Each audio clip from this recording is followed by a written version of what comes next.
సాయి కృష్ణ అదృశ్యం కేసులో పోలీసులు దర్యాప్తు ముమ్మరం చేశారు. ఏసీపీ దైవప్రసాద్ నేతృత్వంలోని దర్యాప్తు బృందం విచారణ చేపట్టింది. కృష్ణలంకలోని సాయి కృష్ణ నివాసానికి వెళ్ళింది. అక్కడ అతడి తల్లి విజయలక్ష్మి, మేనమామ మల్లపూడి నాగేశ్వరరావు, పిన్ని కనకదుర్గలను విచారించి స్టేట్మెంట్లను నమోదు చేశారు పోలీసులు. సాయి కృష్ణను మార్కాపురం నుంచి తీసుకొచ్చి కృష్ణలంక స్టేషన్ లాకప్లో పెట్టి సి నాగరాజు చిత్రహింసలకు గురిచేసి చంపేశారని వారు పేర్కొన్నారు. అనంతరం బృందం స్టేషన్కు వెళ్ళింది. కృష్ణలంక స్టేషన్ లోపల బయట ఉన్న సీసీ కెమెరాల దృశ్యాల్లో నమోదైన హార్డ్ డిస్క్, డివిఆర్, ఏవిఆర్ల పరికరాలను ఫారెన్సిక్ సైబర్ విశ్లేషణ బృందం సీజ్ చేసింది. అనంతరం ఈ పరికరాలకు ఫారెన్సిక్ ల్యాబ్కు పంపారు.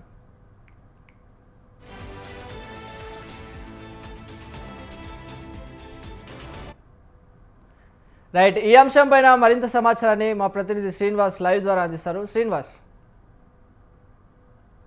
ఇది విచారణ కొనసాగుతుంది. ఏదైతే లాకప్ డెత్ అనేటువంటి అంశం ఏదైతే వెలుగులోకి వచ్చిందో, సాయికృష్ణ, రాజే సాయికృష్ణ, పిల్లా సాయి అని పిలుస్తున్నటువంటి వ్యక్తి ఎవరైతే ఉన్నారో ఆ వ్యక్తి మర్డర్ మిస్టరీ ఈ రోజు విజయవాడలో కలకలంగా మిస్టరీగా మారిపోయింది. అది పెద్ద సంచలనంగా కూడా మారినటువంటి నేపథ్యం చూస్తూ ఉన్నాము.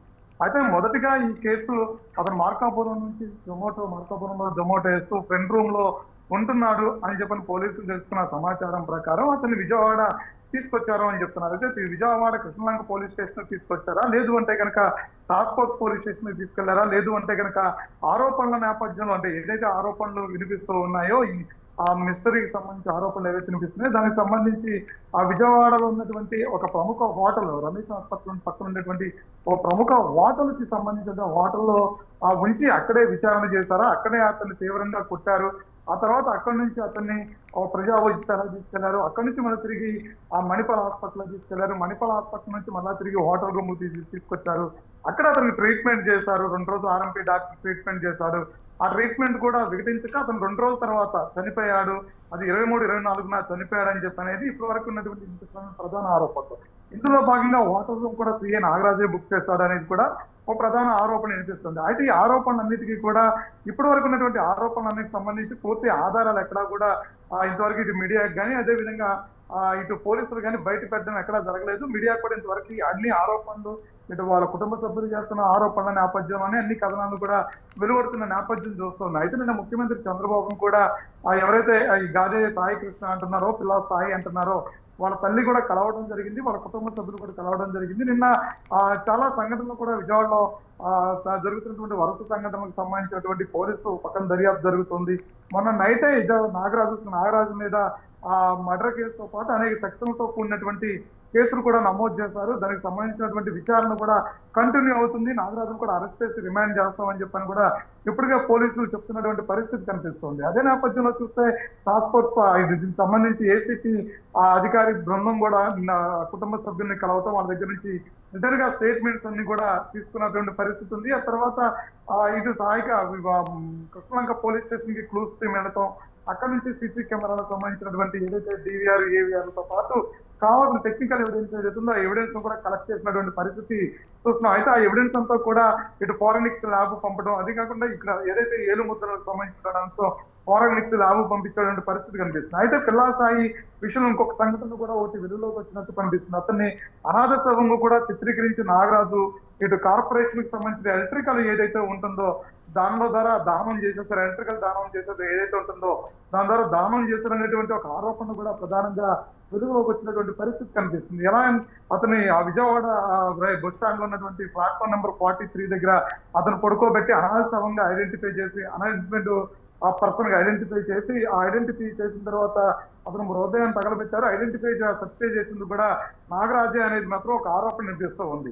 సో ఇన్ని ఆరోపణల మధ్య పోలీసు వ్యవస్థ ఈ రోజు తీవ్రమైనటువంటి సన్నెప్పిగా మారింది. మర్డర్ మిస్టరీ అని కూడా చెప్పవచ్చు. అయితే దీనికి సంబంధించి పోలీసులు కేసు నమోదు చేసి దర్యాప్తును వేగవంతం చేశారు. మరో పక్క నుంచి చూస్తే కనుక ప్రభుత్వం ఇప్పటికే ఆ నాగరాజును సస్పెండ్ చేయడం జరిగింది. అనేక దీని మీద పూర్తి స్థాయి దర్యాప్తు నివేదికలు ఇవ్వాలంటూ కూడా ప్రభుత్వం ముఖ్యమంత్రి చంద్రబాబు నాయుడు ఆదేశాలు జారీ చేశారు. అయితే ప్రభుత్వం తరపు నుంచి పూర్తి స్థాయిలో కుటుంబ సభ్యులకు మద్దతున్న ఉన్నప్పుడు కూడా కుటుంబ సభ్యులు చేసినటువంటి ఆరోపణలు ఏవైతే ఈ ఆరోపణలన్నీ కూడా ఇప్పటివరకు కూడా ఎటువంటి ఆధారాలు లేనటువంటి ఒక మిస్టరీగా కూడా ఈ కేసు మిగిలిపోయిందని చెప్పుకోవచ్చు. ఎందుకంటే ఎక్కడి నుంచి తీసుకొచ్చారనేది టెక్నికల్ ఎవిడెన్స్ ఇప్పటి వరకు కూడా ఇటు మీడియాకు కానీ అదేవిధంగా పోలీసు ఎక్కడా కూడా దీన్ని బహిరంగంగానే ప్రెస్ మీట్ ద్వారా కానీ వివరించలేదు. కేవలం ఈ మర్డర్ జరిగినటువంటి అన్ని అంశాలు కూడా ఆరోపణల నేపథ్యంలో మాత్రమే ఈ కథనాలన్నీ కూడా వెలువడుతున్న నేపథ్యం చూస్తున్నాం. మరో పక్క నుంచి చూస్తే సిఐకి సంబంధించినటువంటి అనేక ఆరోపణలు బయటకు వస్తున్నాయి. ఇప్పటికే ఒక వ్యక్తి గతంలోనే సూసైడ్ చేసుకున్నటువంటి పురుగుల ముందు తాగి సూసైడ్ చేసుకున్నటువంటి ఒక వీడియో కలకలం రేగినటువంటి పరిస్థితి కనిపించింది. అదే విధంగా చూస్తే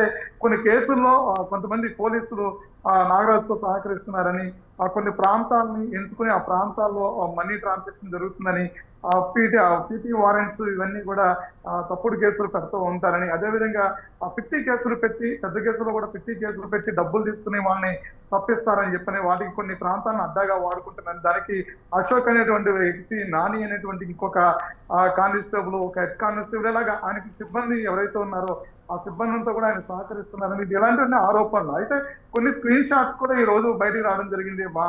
ఆ ట్రాన్సాక్షన్ చేసిన స్క్రీన్ షాట్ ఒక కేసులో 10 లక్షల రూపాయలు తీసుకున్నారని, అవినీతికి క్యార్ ఆఫ్ అడ్రస్ ఏ నాగరాజు అంటూ, అదేవిధంగా డబ్బులు ఇవ్వకపోయినా లేదంటే ఆ తప్పుడు కేసులు బనాయించాలంటే ఆయన ముందుంటారనేటువంటి అనేక ఆరోపణలు వినిపిస్తున్నటువంటి పరిస్థితి ఉంది.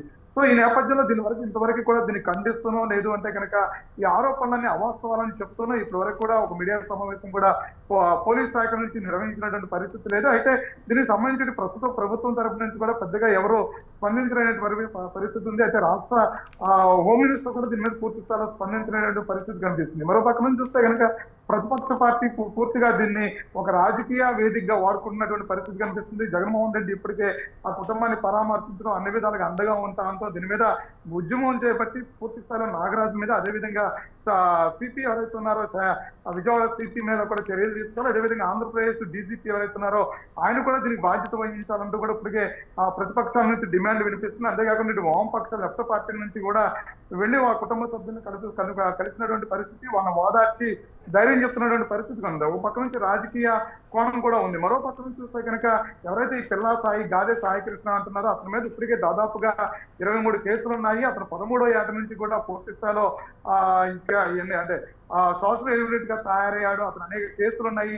ఓ మర్డర్ కేసు ఉంది, ఎక్స్ట్రాక్షన్స్ ఉన్నాయి, బ్లాక్ మెయిల్స్ ఉన్నాయి, దండాలు, ఇలాంటివన్నీ కేసులే కాకుండా పోక్సో యాక్ట్, ఒక పిల్లని తీసుకొచ్చి వాటర్ రూమ్ లో అతనితో పాటు అతని మిత్రులు కూడా చాలా మంది అత్యాచారం చేసినటువంటి సంఘటనలు కూడా ఉన్నటువంటి వ్యక్తి అతని కోసం అనేటువంటి సామాజికంగా కూడా వినిపిస్తున్నటువంటి పరిస్థితి కనిపిస్తుంది. ఏదైనప్పుడు కూడా ఒక పక్క నుంచి నాగరాజు కూడా పోలీస్ డిపార్ట్మెంట్ నుంచి మద్దతు పెరుగుతుంది.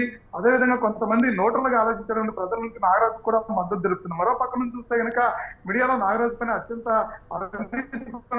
వెలువడుతున్నటువంటి పరిస్థితి కనిపిస్తుంది. ఈ మర్డర్ కేసులో నాగరాజు ఎందుకు ఇంత అత్యుత్సాహం చూపించాడు, క్రిమినల్ గా చంపాల్సినటువంటి అవసరం ఎందుకు వచ్చిందనే దాన్ని కూడా చాలా మంది ఖండిస్తున్నటువంటి పరిస్థితి ఉంది. ఏమైనప్పుడు కూడా ఈ కేసు ఇప్పటి వరకు కూడా ప్రాథమికంగా మనం చూసినట్లయితే కనుక ప్రాథమిక దర్యాప్తులోనే ఉంది అని చెప్పుకోవచ్చు. అంతేకాకుండా దీనికి సంబంధించినటువంటి ఆరోపణలే తప్ప ఆధారాలు సేకరించలేనిది కేసుగా ఉంది. అయితే ఈ కేసుని పూర్తి స్థాయిలో దర్యాప్తు చేసి నిష్పక్షపాతంగా వ్యవహరిస్తారా, లేదు అంటే కనుక ఈ కేసును తప్పుదోవ పట్టించేటటువంటి పరిస్థితి కనిపిస్తుందా, టెక్నికల్ ఎవిడెన్స్ ఇవన్నీ కూడా బయట పెట్టే అవసరం ఉందా లేదనేది కూడా వేసి చూడాల్సిన పరిస్థితిగా కూడా ఉంది.